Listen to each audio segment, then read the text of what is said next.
Shalom everybody, hope you're doing well, hope your week was great, getting ready for Shabbat, Parshat Yitro. So a thought on this week's Torah portion, and this week, as in all weeks, a very big Torah portion, but specifically this week because we have the giving of the Torah. Right? The giving of the actual Torah itself is taking place in this week's Torah portion. Many things to focus on. I want to focus on one preface to the Torah that we learned about in this week's Torah portion. And I'll just read a couple of verses and then we'll hopefully learn it together, explain it a little deeper. It says before the Torah was actually given, it says the following: If you will listen to my voice, and keep my covenant, you'll be a treasured nation among all the nations of the world. Because the whole world is mine. And so we see here basically this preface to the Torah, the giving of the Torah, and Hashem speaking through Moshe to all of Am Yisrael, this idea of listen to my voice, right? Follow my path, connect to my covenant, right? And you'll be a very special nation. Right? This idea, hinted in here, the giving of the Torah, the keeping of the mitzvot, all right? And then it says, "V'atem tiyuli mamlechet kohanim v'goy kadosh," and you will be for me a kingdom, a nation of priests, and a holy nation. A kingdom of priests and a holy nation. The very holy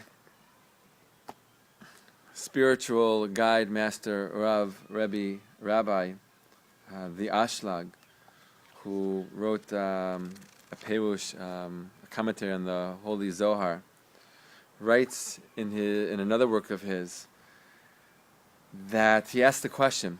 He asks like this. He says, there's no specific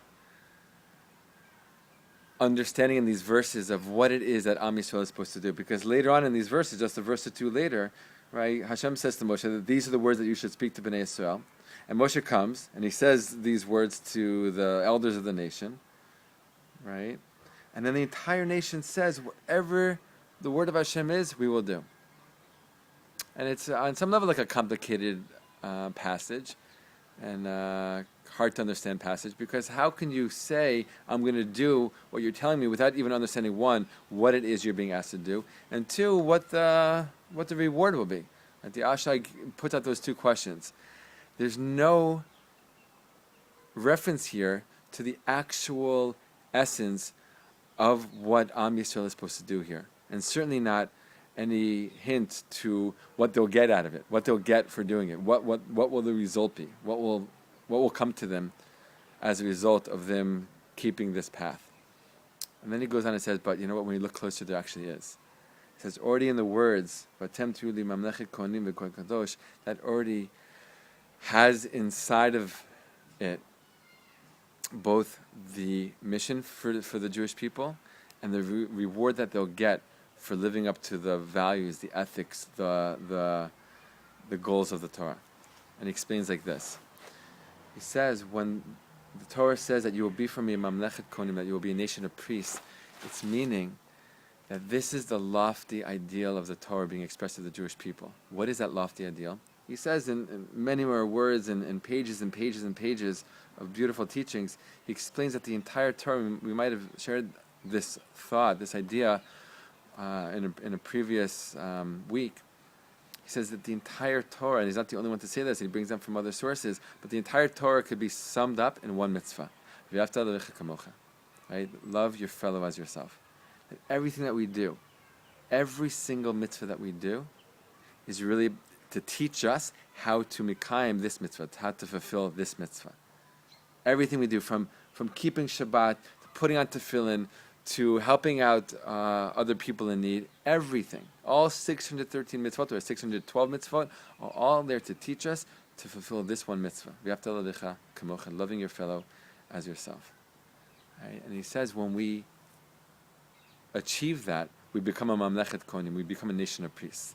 That's what it means to be a nation of priests, to live on this level. I'm not thinking about myself at all. I'm thinking about other people. What can I do for them? How can I fulfill their needs? How can I take care of what they need in this world? And it says when every single person in the Jewish nation thinks like this and lives like that, we fulfilled our goal of being a Mamlechet Kohanim. And everyone's needs will obviously be taken care of. Because even though I'm not worrying about myself, I know there are all these other people, thousands of people, millions of other people, worrying about me, having me in mind, just like I have them in mind. And everyone gets taken care of, but it's in this loving, altruistic, giving kind of way. Right? The Ashlag shares that there's basically two ways of living life. Right? There's having a ratzon lekabel, a desire to receive, or a ratzon lahashpia, a desire to give, basically, to affect, to influence those around you, take care of. Those are the two ways that we can live our lives.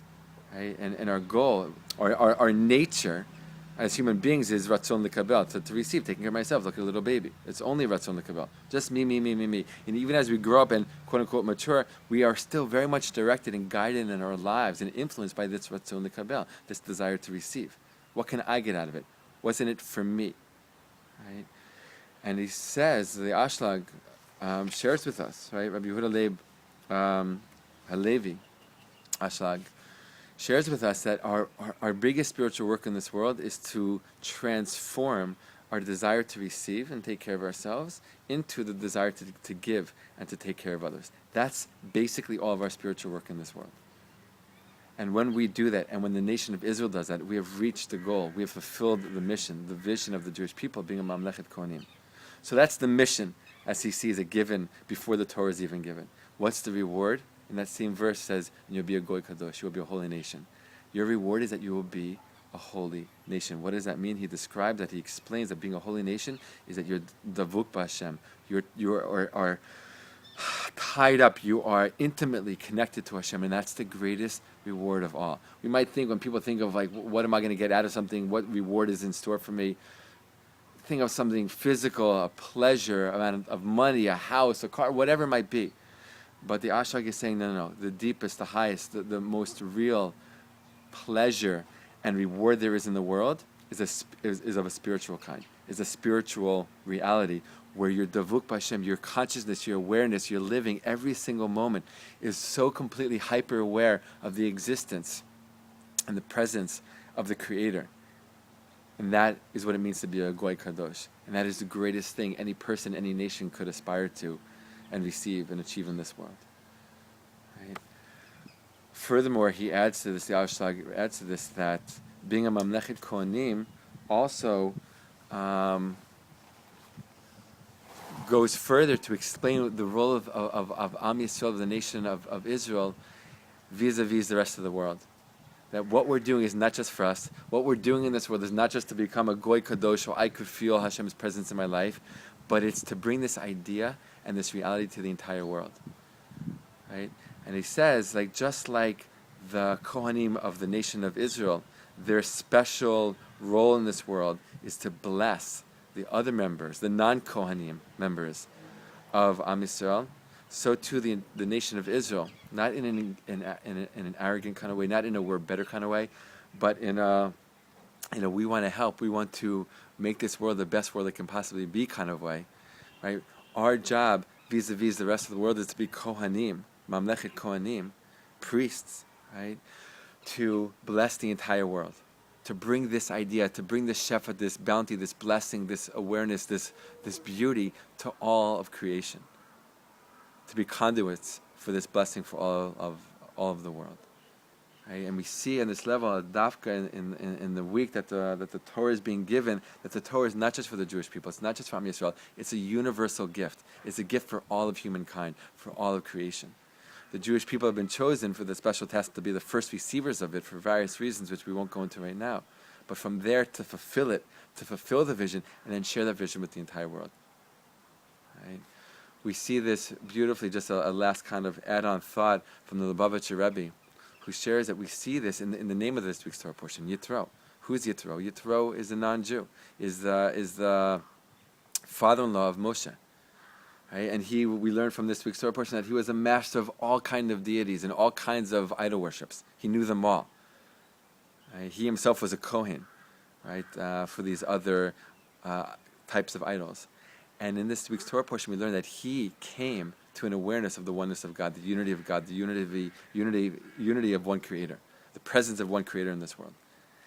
And the Lubavitcher Rebbe gives over that his realization, his realizing that, allows the Torah to be given. Because he realizes on a micro level what's supposed to happen on a macro level. And him realizing that on his own individual specific level allows the Torah to be given, because now there's an understanding. Let's just back up a couple of words. The testimony has been done and succeeded that the Torah could exist in this world. The Lubavitcher Rebbe gives over that the Torah, on the deepest level, is teaching us, is teaching humanity, is teaching human beings how to live in a finite world and connect to the infinite. How to live in a totally coarse physical world and understand that there's a spiritual dimension, a spirituality behind everything and within everything. And those two realities on some level shouldn't exist. On some level can exist in this world, but with the Torah, it can. And Yitro, coming to this realization and this awareness on his own, allows the Torah to be given, the blueprint, the path, right, the road to be given to the world, to be shared within this world for all of humanity to connect to and to hopefully one day achieve. Again, first given to Am Yisrael, to be the forerunners, to be the first receivers, but not to end there. It's not just about the Jewish people, once again, we'll say. Right? It's not just about us. It's about the entire world. What we're doing here is for the whole world. Right? What we're doing within the Torah and what we're doing in the land of Israel is for everybody. It's not a selfish act. Ideally, it's an altruistic act, right? For all of humankind, all of creation, every level of the universe. B'ezrat Hashem, we should receive this deep, beautiful teaching, this Shabbat, as we learn and read the words of the Torah, and we should bring them into our lives, these words, and this idea and this vision for our own individual lives, our nation's life, and the life of all of humanity. B'ezrat Hashem, seeing good things in good times. All the best. Love and blessings from the land of Israel. Shabbat Shalom.